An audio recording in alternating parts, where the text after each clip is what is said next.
Akhir bulan lalu, Surya Paloh akhirnya bertemu dengan Presiden Jokowi di Istana Negara. Menurut sumber internal di Partai Nasdem, berbagai dinamika politik membuat hubungan keduanya sempat renggang.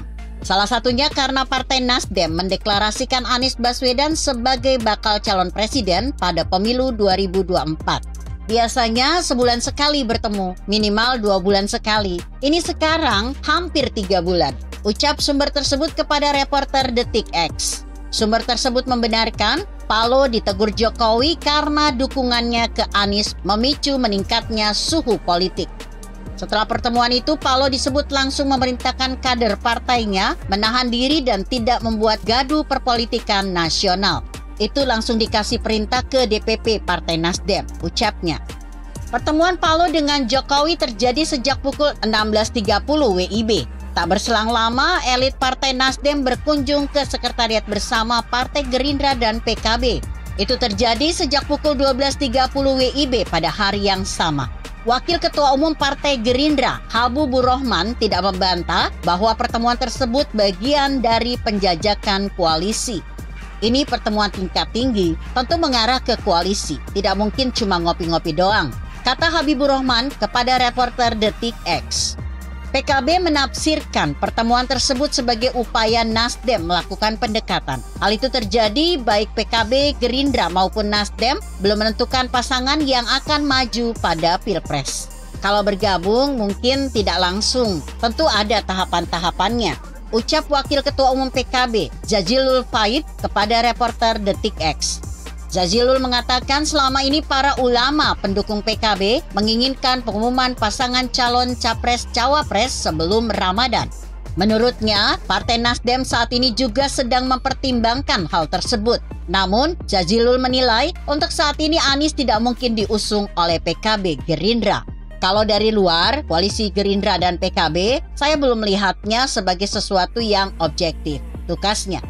Sepekan setelah berjumpa Jokowi, Surya Paloh bertandang ke markas Partai Golkar. Ia datang pada jam makan siang bersama 10 petinggi Partai Nasdem. Di sana, rombongan tersebut disambut langsung oleh Ketua Umum Partai Golkar, Erlangga Hartarto. Menurut salah satu sumber Detik X di lingkup internal Golkar, dalam jamuan sup dan aneka makanan lainnya itu, Surya Paloh sempat berkelakar terkait perombakan kabinet. Ia sempat menyinggung Menteri Komunikasi dan Informatika, Johnny Gerald Plate, yang menurutnya masih menunggu keputusan apakah akan diganti atau tidak oleh Presiden Jokowi. Hari itu adalah Rabu Pon, yang santer isu Jokowi akan melakukan reshuffle kabinetnya. Ya, seperti itu. Tapi ya suasananya cair saja, sambil bercanda-canda, ujarnya kepada reporter Detik X. Di sisi lain, pertemuan itu ia sebut sebagai sinyal awal bahwa Partai Golkar dan Nasdem sama-sama terbuka untuk menjajaki kemungkinan koalisi. Hal itu karena koalisi yang terjalin hari ini belum mencapai tahap final. Dihubungi terpisah, Wakil Ketua Umum DPP P3, Amir Uskara, mengatakan pihaknya terbuka terhadap partai lain yang ingin bergabung ke koalisi Indonesia Bersatu. Karena itu, ia menilai langkah Nasdem sebagai upaya yang wajar, terutama menjelang tahun politik. Kami sepakat koalisi ini itu inklusif dan terbuka. Minggu-minggu ini KIB akan bertemu lagi dan akan kami rapatkan, ujarnya kepada Detik X. Ketua DPP Nasdem, Charles Mekiansyah, membantah adanya instruksi khusus dari Jokowi. Adapun kunjungan ke sejumlah partai disebut sebagai upaya merawat komunikasi biasa. Nggak ada instruksi khusus. Kami terus membangun komunikasi yang baik dengan semua partai, ucapnya kepada reporter Detik X. Nasdem disebut memiliki maksud khusus dalam lawatannya ke sejumlah partai, terutama partai di luar koalisi perubahan yang berisi Nasdem, Demokrat, dan PKS. Komunikasi dengan partai-partai di kubu koalisi pemerintah itu dilakukan karena Partai Nasdem merasa sendirian. Sebab Partai Demokrat dan PKS tidak kunjung serius memberi dukungan kepada Anies Baswedan. Manuver Partai Nasdem berhasil setelah petinggi Nasdem mengunjungi sekretariat bersama PKB Gerindra, Demokrat dan PKS tergopoh-gopoh mengumumkan dukungan kepada Anies. Sumber Detik X menyebut ketergesa-gesaan itu karena Partai Demokrat dan PKS begitu takut dicampakkan oleh Partai Nasdem. Tahu nggak, PKS itu yang dorong buat deklarasi. Kan Demokrat juga, panik mereka. Ucap salah satu narasumber Detik X dari kalangan internal Partai Nasdem. Koordinator juru bicara Partai Demokrat, Herzaki Mahendra Putra, mengklaim sebelum bertandang ke partai lain, Partai Nasdem telah berkomunikasi dengan partainya. Ia juga membantah telah terjadi keretakan di dalam koalisi perubahan yang mengusung Anies. Menurutnya, sehari sebelum Nasdem bertandang ke sekretariat bersama Gerindra PKB, ada pertemuan tokoh kunci Partai Demokrat dengan tokoh utama Partai Nasdem.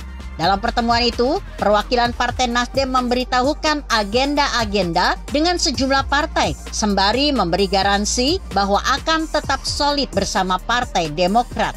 Sudah dikomunikasikan dengan kami, termasuk sebelum Pak Surya Paloh bertandang ke Golkar, ujar Herzaki kepada reporter Detik X. Demokrat menduga ada upaya-upaya untuk merusak koalisi perubahan. Beberapa pihak ia duga sangat tidak menginginkan koalisi tersebut terbentuk. Ada wacana yang diembuskan agar kami tidak solid. Ya, wacana itu terus dikumandangkan oleh petinggi di negeri ini, pemerintah bahkan termasuk menteri-menteri. Di sisi lain, ia percaya diri bahwa pada 2024 Partai Nasdem akan konsisten bersama partainya. Untuk itu, Koalisi Perubahan telah membuat sebuah tim kecil. Tim itu diisi oleh perwakilan tiap partai termasuk perwakilan Anies Baswedan. Perwakilan Demokrat diisi oleh Tengku Rifki Harsha. Partai Nasdem diwakili oleh Sugeng Suparwoto, sedangkan PKS terdapat Sohibul Iman, Muzamil Yusuf, dan Pipin Sopian. Lalu perwakilan Anies adalah Sudirman Said. Direktur Eksekutif Parameter Politik Indonesia, Adi Prayitno, mengatakan tidak ada jaminan bahwa koalisi perubahan akan terwujud dan bertahan. Menurutnya, walaupun Partai Demokrat telah menyatakan mendukung Anies Baswedan melalui siaran pers, itu belum cukup. Partai Demokrat dan PKS setidaknya harus menggelar deklarasi yang serius seperti yang dilakukan Nasdem. Koalisi perubahan itu belum solid juga, elit utama ketiga partai belum pernah bertemu kan, kata Andi kepada reporter Detik X. Selain itu, tidak seperti Partai Nasdem, Demokrat, dan PKS belum memperkenalkan Anies kepada elit-elit partai di berbagai daerah. Dengan itu, Adi menilai lawatan Partai Nasdem dan Surya Paloh adalah bentuk intimidasi politik. Hal itu agar Demokrat dan PKS segera serius mendukung Anies. Dalam konteks itu, sebenarnya kenapa Surya Paloh bertemu dengan Erlangga dan PKB Gerindra? Itu sebagai bentuk sinyal dan intimidasi politik yang ditujukan kepada Demokrat dan PKS, ujarnya. Menurut Andi, posisi Partai Demokrat dan PKS memang terlanjur berjarak dengan partai koalisi pemerintahan Jokowi, sedangkan Partai Nasdem masih bebas berkomunikasi dengan partai apapun. Dengan itu, PKS dan Partai Demokrat sangat membutuhkan kehadiran Partai Nasdem dalam koalisi. Jika Partai Demokrat dan PKS masih setengah-setengah, bukan tidak mungkin Partai Nasdem mencari pengungsian yang lain. Begitu kira-kira. Bagaimana menurut Anda? Jika Anda berpendapat lain, tuliskan komentar Anda di bawah ini. Saya Emma, Karisma 90.